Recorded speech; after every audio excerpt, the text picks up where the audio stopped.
ચિત્તનો ચોર રે મારો સાવરિયો. એ હાલો બાયુ હાલો, તમારી લીલા આવી ગઈ છે બધું લઈને. એ બાવકી બેન તમારી બંગડી, ચંદ્રિકા ભાઈનો ચાંદલો, એ મારી પમ્મી વાસીનો પાવડર ને મારી સખી તરુણાનો ટીકો, એ બધું આવી ગયું છે. હાલો હાલો ઝટ કરો ઝટાક. એ હાલો બાયુ હાલો. એ પમ્મી માસી અહીંયા આવો, તમારા હાટુ તો એક નંબર પાવડર લઈ આવી હું. ઉભા રહ્યો. આજો અસલ નો હે ને, વાપરવા આજો.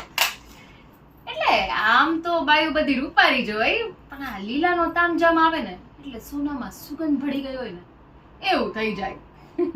હું કેવું તમારું કંકુ ભાઈ? આવો આવો બેહો. એસે થોકા નથી દેખાતો માથામાં. આલે આ કંકુ લઈ જાઓ, કાકા ચમકશે માથા ઉપર અસલના. એલી એ સગુણા ઝટકર ઝટકર આમ આઈ, તારા હાટુ તો બોપટી આવી છે આપેલે, અને ઈ ગુલાબી કલરની. તને ગમે ને? તું જોજે ને, નિશાળે જાય છે તો તારી બેનપણીઓ તને એકલી નહીં મૂકે, કહી દઉં. એકવાર લીલાએ કહી દીધું, કોઈ દી ખોટું ન પડે. હા એટલે એ દાંત શેન્યું કાઢો? આ માતાજીના સોગન ખાઈને કહો, આ નવી નકોર ફેશન વાળી વસ્તુ લઈ આવી તમારા હાટુ. લ્યો હવે લેવા માંડો. એ હાલો બાયુ ઝટ કરો. નચો તો પાવડર.